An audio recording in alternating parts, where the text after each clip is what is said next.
academic achievement. And this is Elaine Hunyadi, who is one of the coordinators, but she's kind of my left hand at the center. And this is Kiera Kumar, who is one of our peer tutors at the center. And she's a junior at SVSU. And I'm going to start by just giving you a little bit of information about SVSU. Is it going to work? It worked a minute ago. You want Kiara to just stand back there? There. Okay. SVSU, that's it.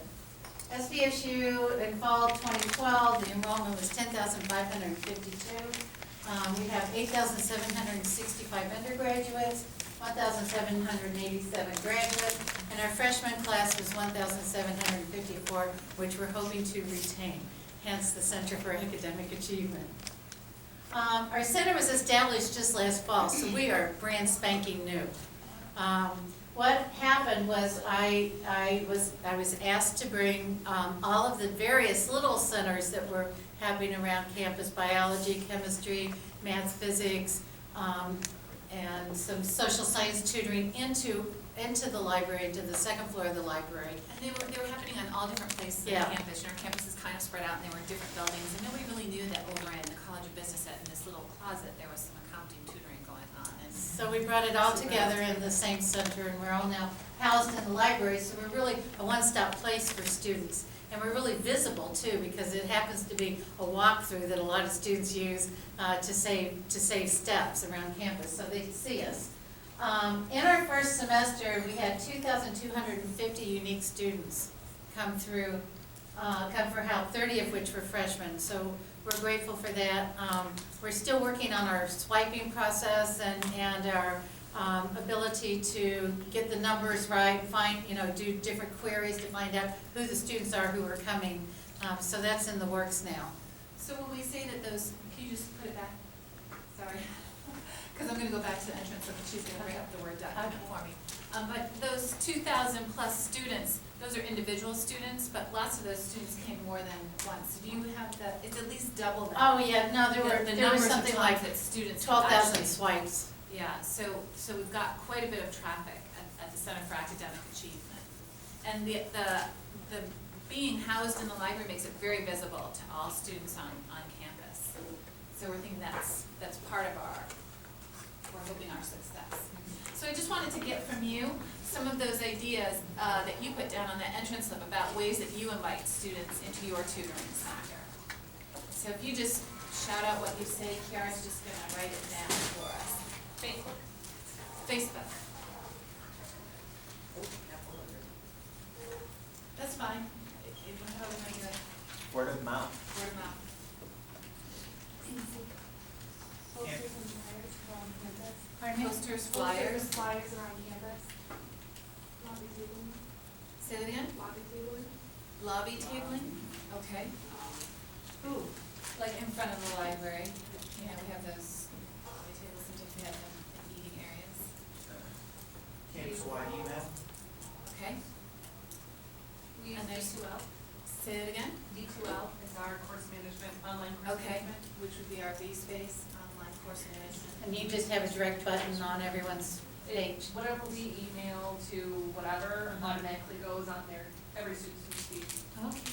Okay. And in the back? What they have here is, they set up at the beginning, when classes begin, like a visit real quick from somebody from the center. Okay, Go through the classroom certain visits. classes.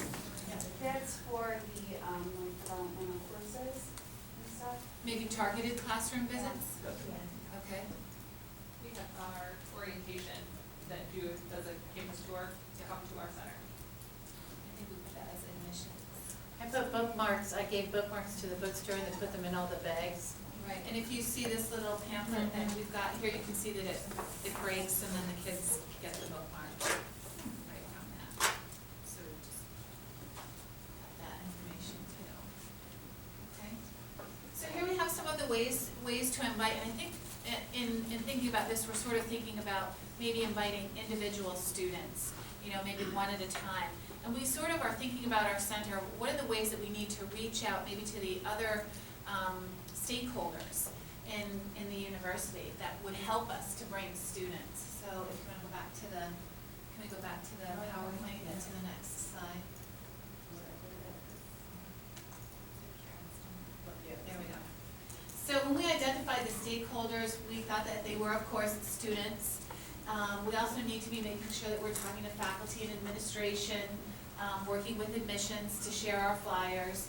We want to talk with colleges within the university, and we'll talk a little bit more about how the workshop that Kara's going to do with you about VARK and our Nursing 101 course, how that came about by talking to the people in the different colleges.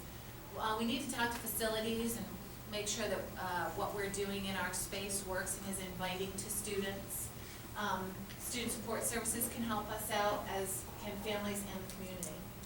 It's really important to initiate and maintain this communication through many of the things that all of you already said: email, pamphlets, flyers, the individual classroom visits, brochures, presentations at different events that happen on campus. We need to have face-to-face meetings, especially with some of those stakeholders, maybe in the different colleges, and talk about what are your needs and how can we support your needs. And then we have our bookmarks and pencils, which we gave to you. Also, I did fortune cookies. I had some Yes. specially made messages going to fortune cookies, and we passed those out at events where, you know, students, like at the beginning of the year, they have all the clubs come in and pass those out. And then the campus puts on some sort of student fun events, like we have something called Cards Party, which is held in the gym, and it's sort of like those elementary school carnivals where you can toss the ball and you play a game and you win a prize, and we made sure that we have a presence there. And so our pamphlets and our flyers and our fortune cookies are there, and our tutors are there running that. And then it makes it a little bit fun, and it helps us to be visible to students who maybe wouldn't come to the library, but they would go to a fun social event. So we think that it's really important to develop these collaborations beyond our center, and because we're a new starting center, it was important for us to build them within. We were sort of entering into the library, which was an existing space, and we're sort of pushing some of their space. And then we have different entities. We had a tutoring center that had been in existence in math physics for about 10 years. Sue, how long have you been doing biology and chemistry? About a year and a half. Okay, so maybe we've got something that's existed for 2 years. We think maybe the one single kid that was doing accounting tutoring, he was in a room way across campus. I think maybe he'd been doing it for 3 years, but social sciences hadn't started at all. So we had some folks who had practices in place, some who were thinking about practices and getting data, and some people had never done it before, and then really just a tutor who was like, what? I'm going to be here now in the library. And it was really important for all of us to communicate. And I think for students to feel that our space is inviting, we have to make sure that we're putting on, I guess I would call it almost like a performance or a display that is inviting. Given an environment that's inviting, you know, from the chairs and the tables to the information that's there. We have, this is Anne's idea, color-coded sections. We have, what do you call that, plastic? Those It's little just plastic signage. frames. It's you just know? signage, and you know, like purple is math, physics, and green is biology, and orange is this. And then we have little flags that when the kids come in, they know where to go. And we have a greeter at the front desk that talks to them, answers their questions, helps them with sign in. And so it's really important for us as we do tutor training to talk to our tutors about being this kind of person that is an inviting person. Kara will talk about that a little bit more. So one of the things I talked about was collaborating with the library. You know, we had to collaborate with their space. And above us, there's the writing center in the library. And they also have been in existence for a long time, 15 to 20 years. And they have a tutor manual that they shared with us. And so we just are sharing a lot of practices with people who already have information. We don't need to reinvent the wheel. And we've worked with admissions and multicultural services. Anne has done presentations with multicultural services. So you've got tutors that go over to some of their events and do individual tutoring. With the College of Business, you know, we got that one kid who was a tutor, and now we have 6 accounting and economics tutors, and we've expanded that to include statistics, and that's really, really busy all the time. In the College of Education, math physics has had long-standing connections with them, and we're also talking with them about reading. Can we help kids with learning how to read the textbook? So we're continuing to build those collaborations.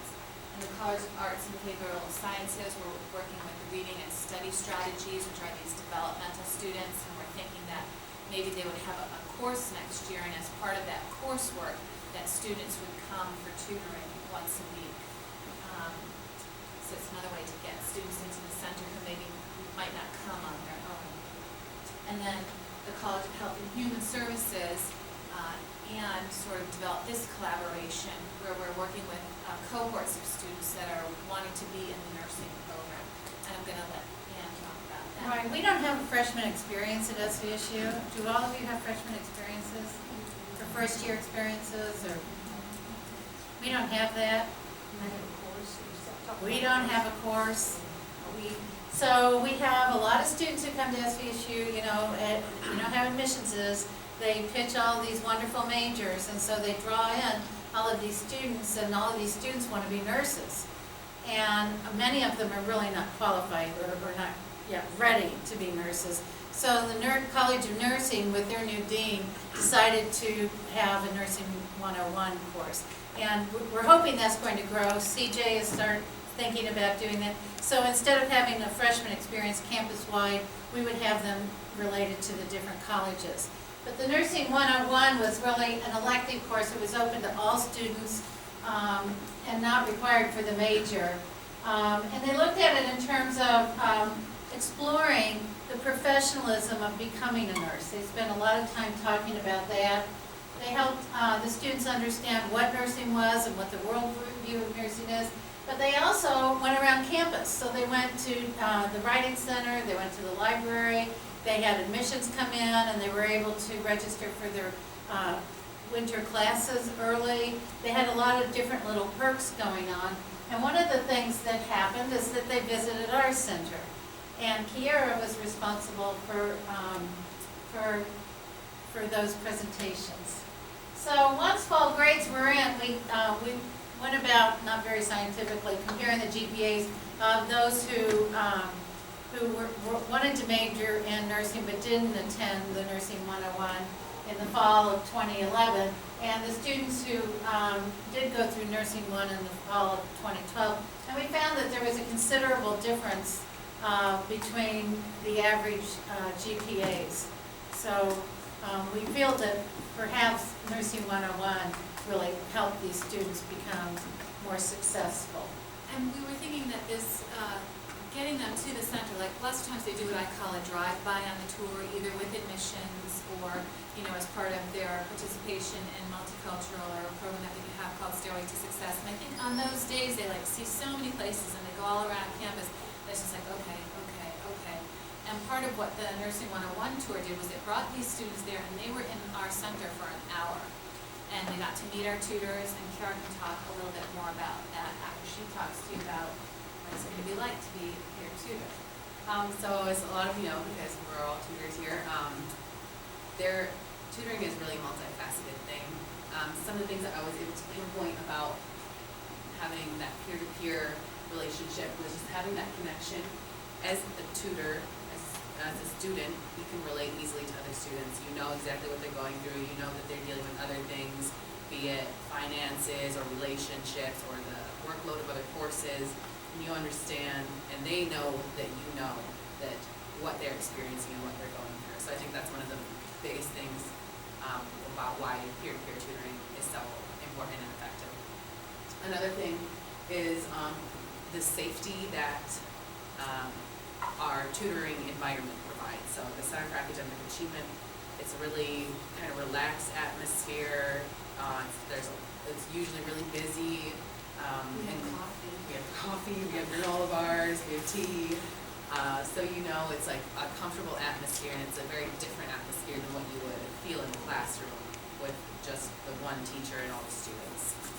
Another thing is that these tutors, we have the knowledge of the material that they're going through. So we've taken the courses they're taking right now and that they're struggling with. We've had the professors that they're dealing with, which is also something that is different from being in the classroom. And finally, I think this is probably for me the most important one. When you're tutoring, you're not just teaching material, you're simultaneously teaching the students how to be a good student, how to be a successful student, modeling what it is to be successful. we get a lot of freshmen coming in, and a lot of them don't know how to study, don't know the best way they study. A lot of kids haven't even read their textbook when they have a test over 7 chapters. So basic things like that, you know. So you're simultaneously teaching them how to think, how to be good in class, even things like you should go to class, you know, there are things that need to be reinforced, ideas like that. So, and as a successful student, they can see what works, see how it works out best, and so you can teach them that. So, one thing that I've gotten to do, like they said, was do the Nursing 101 program, where the nursing class comes into the center for the academic achievement for 1 hour, and we teach them the VARK modalities. The VARK stands for visual, oral, read, write, and kinesthetic. So these are 4 different types of learning, and we do this little program with them to figure out which way the students learn best, essentially. They come into the center and we give them a tour of the whole center. We tell them about the different areas. We talk to them about how to swipe in. We have our front desk workers show them how to swipe in. They get introduced to a tutor. Tutors in different areas. And some of the tutors were people who previously came for tutoring themselves, and now they've become tutors, and so that's sort of like, wow, I could do this. And so we show them all the areas, and we show them how our flag system works, and then we sit them down and we do this little workshop with them, which So we're going to demonstrate the workshop that we do with the nursing program.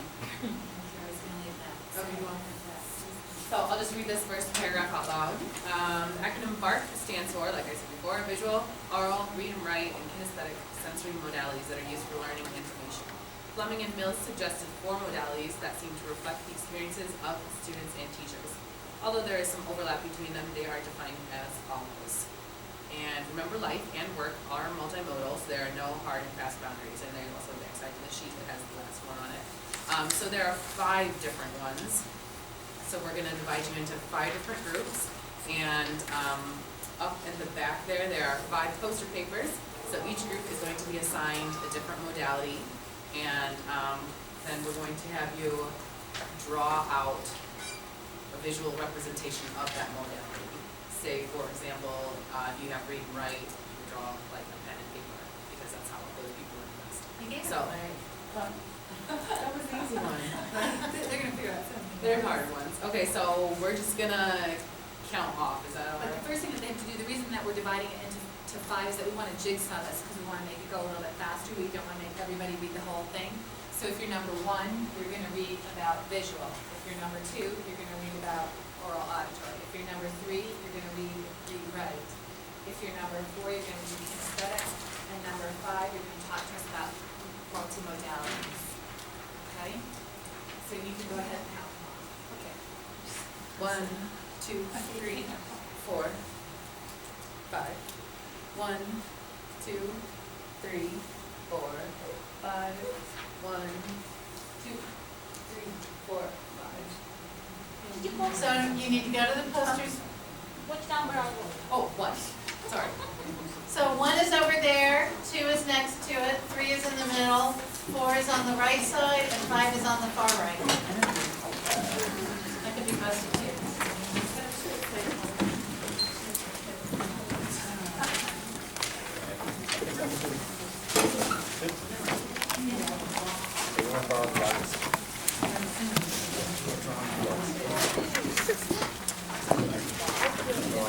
That's what I'm saying.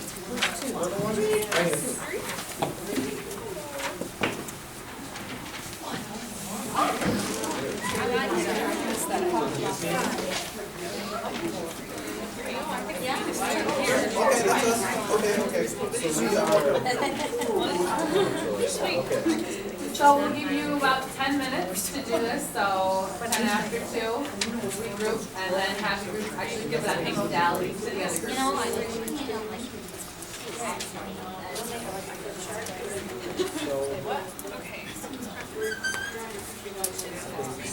Oh, yeah, okay.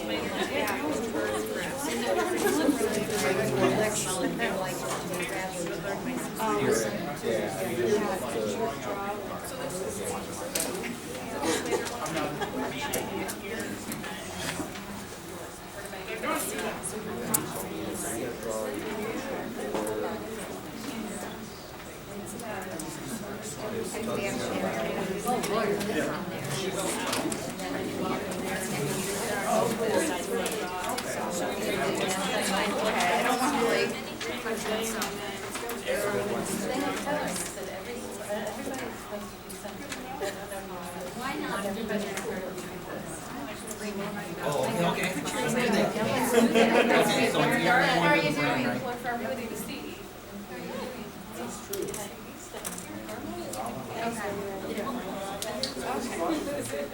So, let's.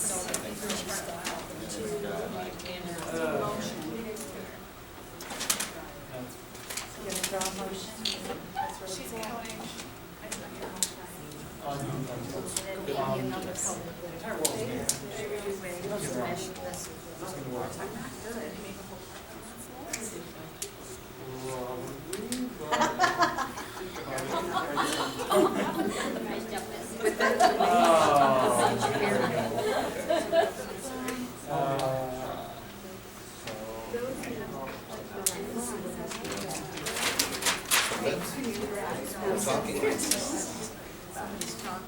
Here's maybe like say. That's great. Why did everybody color? Because you learn by doing. It doesn't have to be beautiful.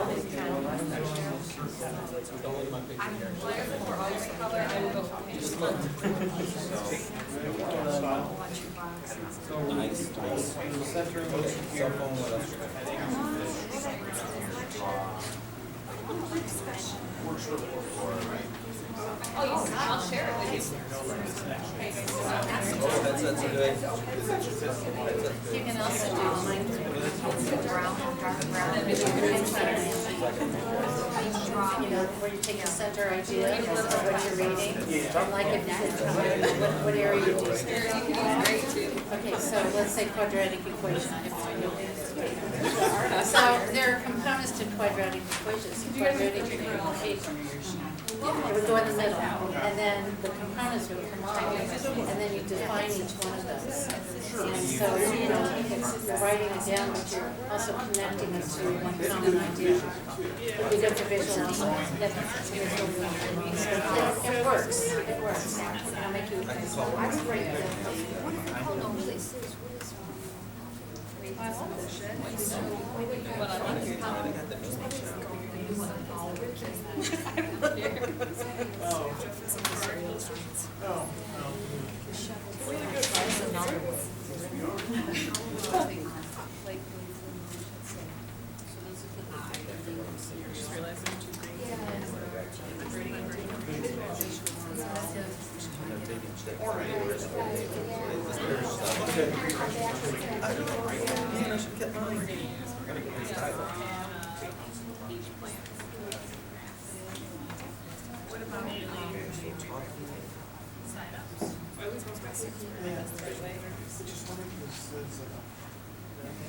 Yeah, that's fine.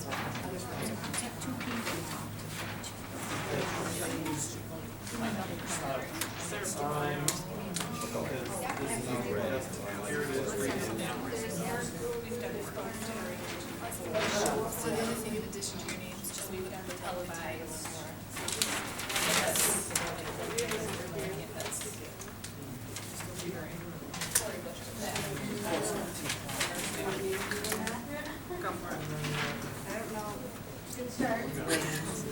You only have 5 more minutes. 4 more minutes. I guess. And they like this.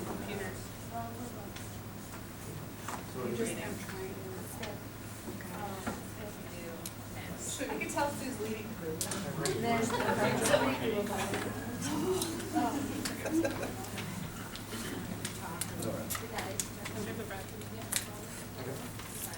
you want the ball flying in the air or something? Can I give you guys that right now?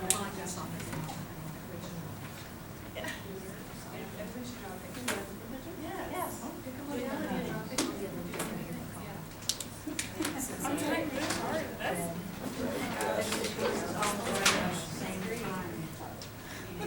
I just want to get it done in 5 minutes. actually.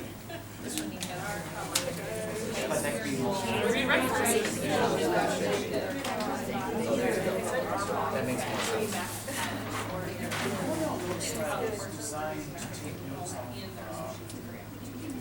You said you were gonna do it, they can show us something in there too. I'm supposed to help you study. Yeah, because the idea is that when you're listening, you're just taking students, and then we go back and review it, so it's classes, and put it in the tables, here, kind of where we can this week, there's that. And then instead of cover up this stuff, you just read this, and this is your study guide. Oh, this, and then here's your answers. Did you guys read the little sheet? Did you read your little paragraph? Why? It's not meant to. No, I'm just Yeah, the idea is summary, Real changes, sand,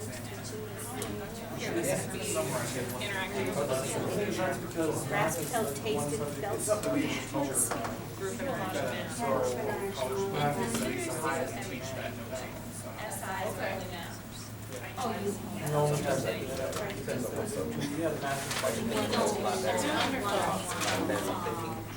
Nice work. And as far as SIM, we don't have yellow. We're due. It's a cloud. They have yellow. We have tutors from math classes as well, and tutors from other classes. The SI is only for math. Inside is. Yes.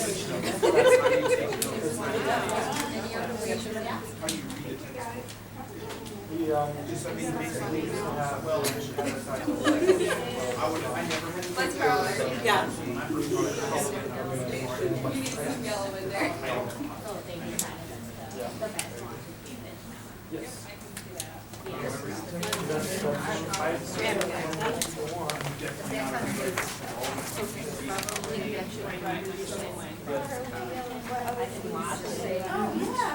can do that. Like this? Do you both teach chemistry? Hot dogs. It eats stuff. Roast things. We don't need it. 2 minutes. I'll sit in class. Carrie, you want to just go stand over that way? Yes.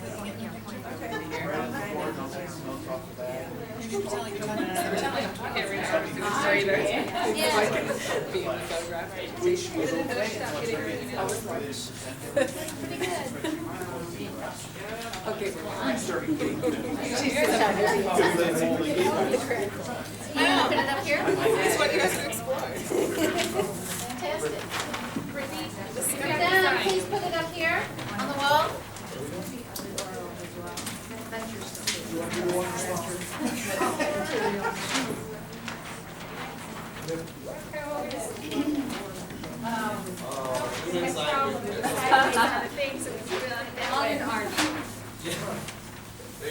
That's all right. So we're just gonna have the different groups go up and present, introduce yourself, and explain your drawings to everyone. So you want to start with group 1? Yep, group 1. Is Missing group group 5 5. done? Group 5? Yep. We are seconds away.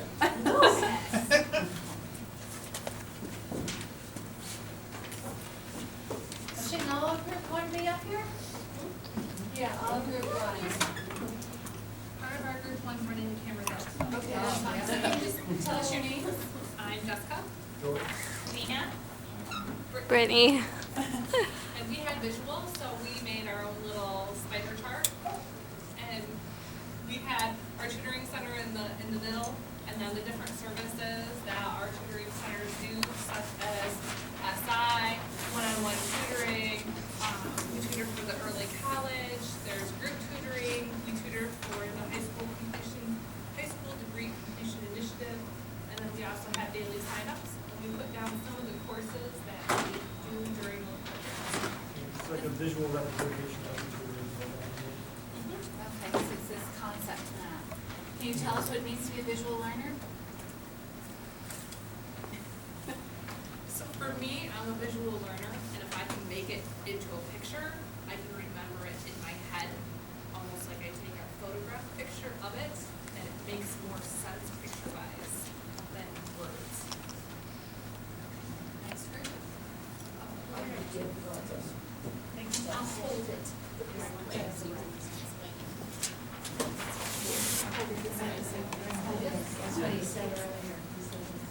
So you see how artistic we are, first of all. Yes. Happy with our Karen, pictures. she wanted us to introduce ourselves. Oh, Karen, I'm Judy. Robert. Okay. And we are the auditory oral. I first like to say it's interesting that I'm doing this one. This is not me, but it really forces you to think how a lot of people actually prefer because of the technology that we now have today. But, yeah, so this is like taking in the information in your ear, and then obviously people that learn in that mode, it, I think, stimulates something out there where the process is absorbed and comprehension occurs. That's for some people. Obviously, your phone, you get the messages. I have Siri on my phone, and believe it or not, I actually do use that, but that's short-term. I don't do it all the time. So we have the iPhone. This is talking in general, headsets. I know a lot of the students use the headsets, and obviously just the interaction with each other. People like to converse and remember all their conversations. So that's about as far as we got. We think it's an interesting mode of learning because a lot of people use this one, but I have known more people that are auditory that actually are a combination, not just auditory. But that's just my experience right now. Is it helpful to be an auditory learner at the university? Yeah. Where do you see it and use it in schools? Yeah, lectures. I mean, I think most professors, it's still the predominant way that they lecture, even though, interesting, the concept of learning modalities tells you that you should be appealing to all of the modalities. Exactly. Right. And They so need to learn that. Yeah, And they I don't still know. lecture. And so I when think we're that's talking old to the school. students, we're saying, if you're not an auditory learner, maybe you need to compensate for that in some way. And one of the ways that you might need to compensate would be to come to the tutoring center and work with a tutor, and maybe they can do something with you that's more visual, or kinesthetic. Next group.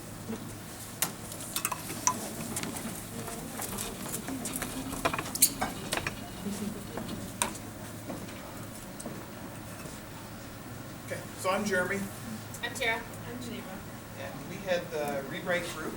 As you can tell, we're wonderful artists as well. So rewrite, we have a pair of eyeballs reading something, which translates into then writing it all down in some sort of note formation. I went ahead and used the Cornell style. It's one that I'm teaching. It's one of many note-taking styles that you can use.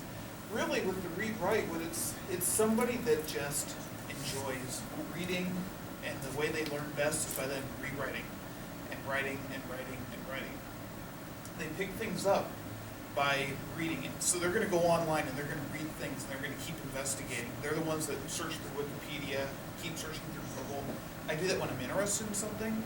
Otherwise, I pick up nothing when I read. I'm somebody that has zero reading comprehension, so funny I ended up with this one. But if it's something that's actually interesting to me, I will go ahead and Google it and I start researching.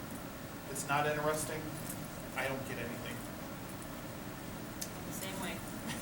Give me a textbook, I don't want to read it unless it's interesting. I have to find some sort of way to adapt to it. And most of the time it's some research online.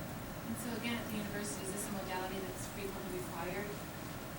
Yeah. Yeah. And so when you talk to kids about, like, if they're like you and they're like, this is my bad, what are we gonna do about it?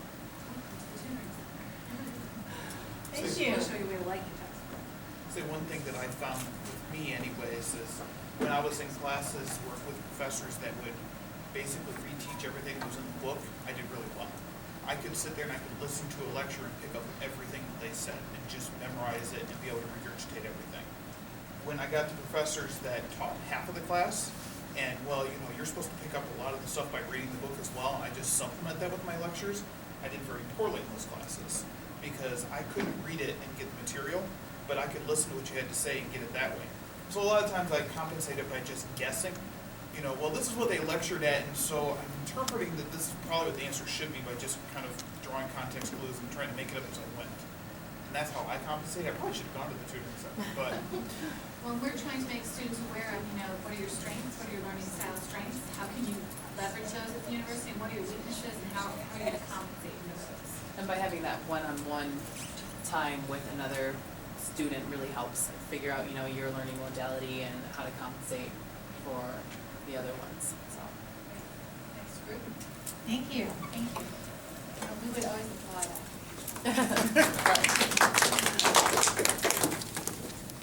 Hi, I'm Robin, I'm Brandy. I'm Shelley, and we're the Kinesthetic group. And I'm a visual kinesthetic, so this project was like right up my alley. I was like, I get to hold markers and draw pictures. That's awesome. So we learned a beach thing. Kinesthetic is moving all the time, so we were thinking like building blocks, like building a sand castle. So with using tools like blocks for students, especially in like foundation and math courses or something, if they have a block so that they can learn how to divide and do all that stuff, if they have something that they can use with their hands is really helpful for them. And I drew little Mr. Crab here over in the grasses. I find a lot of kinesthetic learners do really well in classes that have a lab, because they get to sit there and they get to do things with their hands, and they get to go out in the field and explore. So any course that incorporates field work is right up their alley. So it's high impact courses. Yep. Thank you so much. Did you want to say something? I'm good. You drew? I drew the sandcastle, the beach volleyball. And it's, well, for me, like moving, for me, I'm a music tutor, so it helps me if I take the student to a practice room and we work it out on the piano and actually do what it says in the book instead of just, let's just talk about these notes. Okay, so. Very good. Thank you. And multimodal.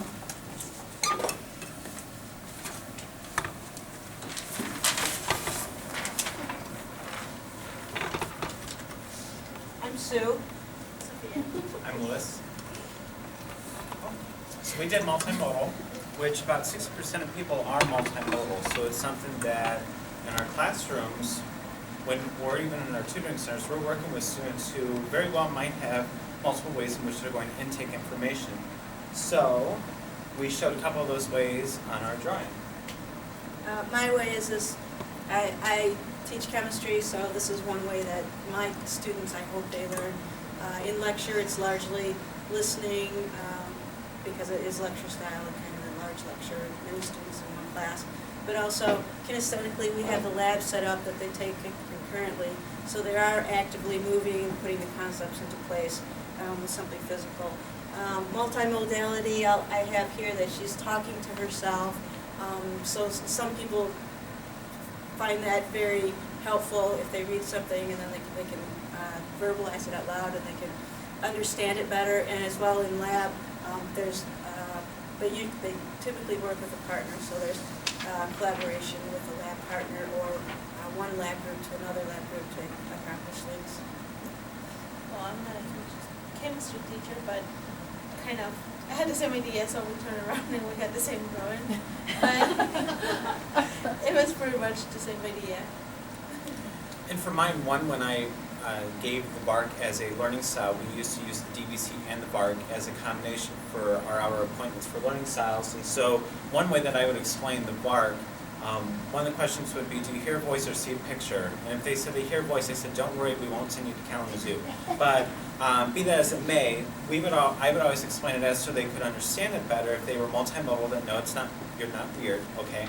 But think about it like a math problem. You're hearing yourself talk through it. If you talk yourself through it, like, oh, I know I have to distribute here, so if I do 2 times x plus 1, think about a distribution. I'm moving the 2 to everything else.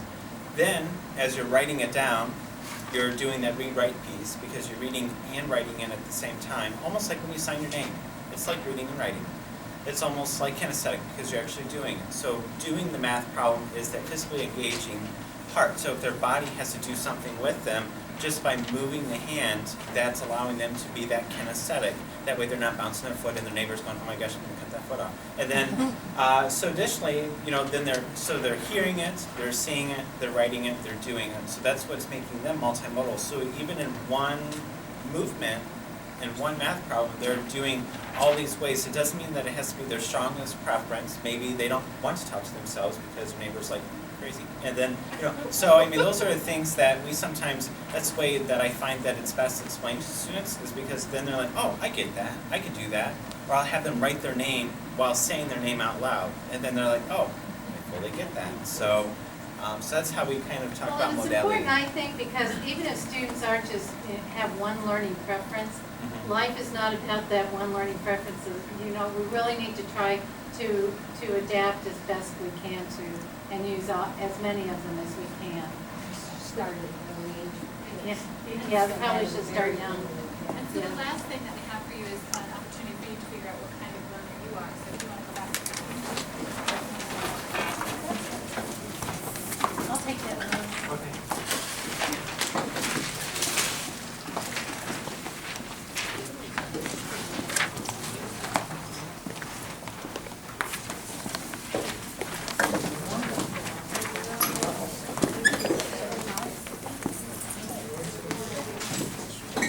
Do you like it up here? No.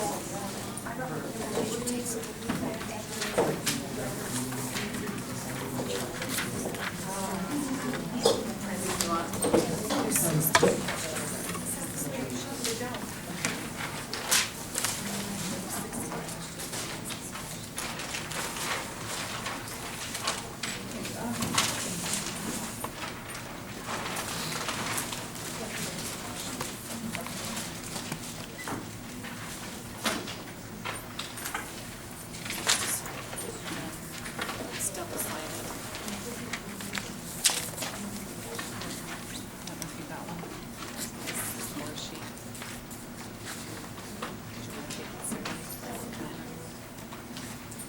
Kiara?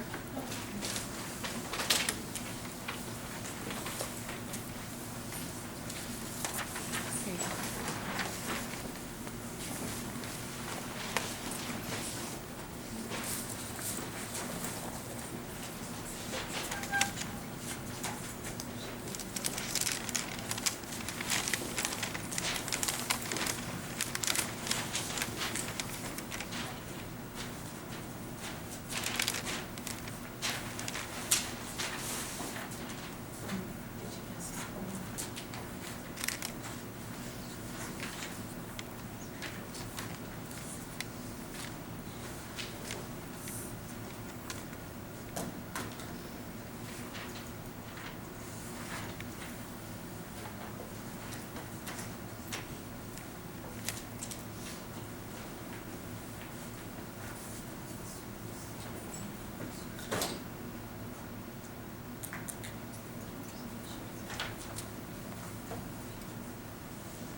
sure where we are in the process, but I know that we're running out of time. But what we do at the end is then we tally up and we find out how many visual learners we have in the group, how many auditory learners, how many read, write, how many kinesthetic, and how many multimodal. With our nursing 101 students, we found that a lot of them were kinesthetic or visual, or again falling into the multimodal. We thought that these are because maybe the classes that are offer them these opportunities for this kind of learning, like the labs or the hands-on work with nursing in those practical classes, that it made sense that they then fit into these categories. So we just have two things for you. I've just got one thing for you to take back with you, and it's actually our last slide on PowerPoint. And I'll just pass this out to you, and it's something that you can take back with you to your individual teaching context. And maybe these are just questions for you to think about. This is all for this. So, in what ways do you communicate with stakeholders? Who are you currently collaborating with? Are you satisfied with the amount of collaboration currently existing? Is there more that you can do? Something that you should